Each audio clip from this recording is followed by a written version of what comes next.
Greetings to you on Holy Wednesday. In the tradition, today is often referred to as Spy Wednesday because it focuses on Judas and his betrayal of Jesus. My name is Dr. Bill Payne. I'm the pastor of First Methodist Church in Live Oak. Everybody has a backstory and everybody has a motive for the things that they do. I want to talk to you about some possible motives that may explain why Judas was who he was and help us understand why he acted in the way he did. I want to begin with John 12. In John 12, Jesus is in Bethany, and that's where Lazarus was raised, and he had friends in Bethany. And while he is in Bethany, they're having a feast in a home in his honor. While they're having this feast, there's a woman named Mary, and she comes and anoints his body, his feet especially, with costly oils and perfumes. And as she's doing this, the aroma from this fills the room, and everybody can smell it. It's just intoxicating. It's so wonderful. And Judas sees this woman. She's down there at his feet and she's crying and she's wiping it with her hair. And she's just consumed by this encounter with Jesus and his feet, and the costly ointment is probably the most expensive thing she owned. She's giving it to Jesus as a gift. Seeing this, the incensed Judas says, Jesus, look at this woman. She's wasting this costly perfume. And Jesus looks at her and says, she's not wasting it. And Judas goes on and says, this could have been sold for a lot of money, and we could have taken that money and used it to help the poor. So now Judas is giving an excuse for his calloused heart. And Jesus says to Judas, no, Judas, you have the poor with you always, but I'm only with you for a little while. Leave her alone. What she has done in preparation for my burial. She knows something, and she's doing something that Judas just doesn't understand. She's motivated by love and devotion. Judas is motivated by something else. Mark 14 and Matthew 26 identifies the person who gave the dinner for Jesus as Simon the leper. Now, that's an interesting thing because a person with leprosy doesn't actually host anything. They're not able to be in the company of other people who don't have leprosy. So Simon the leper may have had leprosy, but he doesn't have leprosy anymore, which probably implies that Simon the leper was a wealthy man who had a home and had access to money, and for some reason he was attracted to Jesus. Many say that Simon the leper was attracted to Jesus because Jesus healed him of his leprosy. Otherwise, the story doesn't make any sense. There was no other way to get healed from leprosy. So let's assume that Jesus heals him from his leprosy, and in respect for that, and he wants to give Jesus a party, a meal. Now, Luke identifies Simon the leper as Simon the Pharisee. We're adding layers upon this developing story. So let's put it together. Simon gives a meal to Jesus. He is called a leper, but he's not a leper anymore, probably because Jesus healed him. And also, Simon is a Pharisee. Now,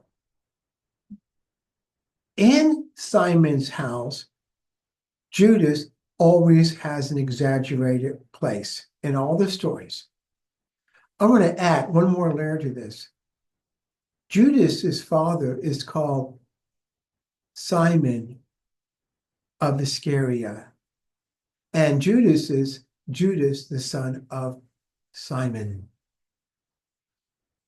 perhaps, and this is stretching it, but perhaps Simon the Pharisee, who had been a leper, was in fact Judas's father. This would explain a lot of things because Judas was the only one of the disciples who was not from Galilee. He's from Jerusalem area. He has a Judean accent. And if his father had been a Pharisee, a big shot in the Jewish community, he would have been amongst that group of people who really disliked Jesus and was looking for a cause to bring Jesus to justice because of their fear of what Jesus might do to them. And in fact, Jesus did not have a good relationship with the Pharisees because the Pharisees were rigid in their interpretation. They missed the point of what Jesus was saying, and they didn't recognize that Jesus was the Messiah. In Mark's version of this story, after Jesus rebukes Judas for his coldness of heart and his false sins of righteousness, we could have used this for the poor. Judas is angry, and he goes and he makes a deal with the high priest to betray Jesus. He's mad at Jesus. He wants to gain something from his relationship with Jesus. He sees Jesus as a stepping stone to something else that he wanted. That money, he could have stolen it once it got placed in the bag, because the Bible tells us that Judas did that. He stole money from the bag. And if they would have sold that perfume and gave the money to Judas to guard it in his bag, he would have had access to it. We also know that Judas really didn't believe in Jesus in the way that the others had done. Otherwise, he would not have betrayed Jesus. Perhaps he thought that Jesus was going to be the Messiah and believed that following Jesus would give him access to the benefits of the Messianic kingdom. And by being one of his 12, he would have rulership over a significant portion of the Jewish people, something that he really wanted: power, wealth.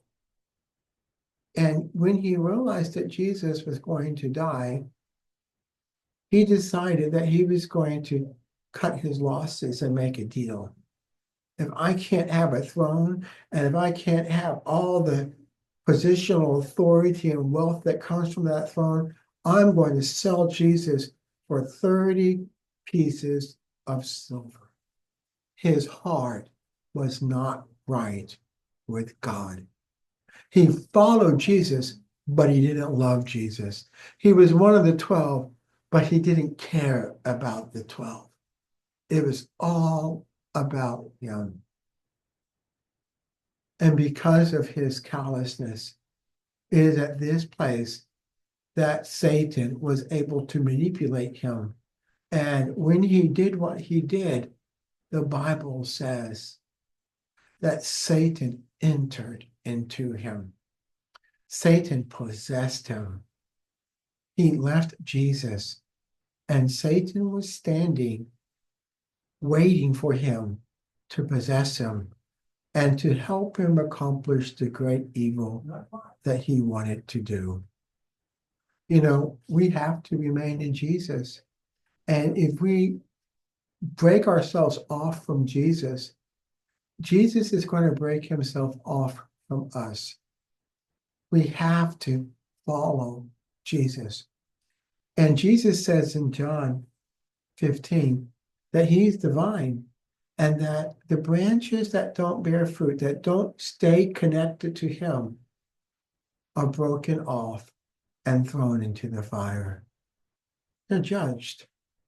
Judas, because of his sinfulness, ended up killing himself and experiencing firsthand the judgment of God in his life. The one thing that we can learn from this is that we don't want to follow Jesus as a stepping stone to something else in our lives. We follow Jesus because he is worthy. He has called us and he has given us his life. We follow Jesus because he is the way to the Father and he wants us to be with him. And being with Jesus is the ultimate goal of life. As we approach Easter, I hope that you will look at the life of Judas so that you will know what kind of person you don't want to be. May God richly bless you.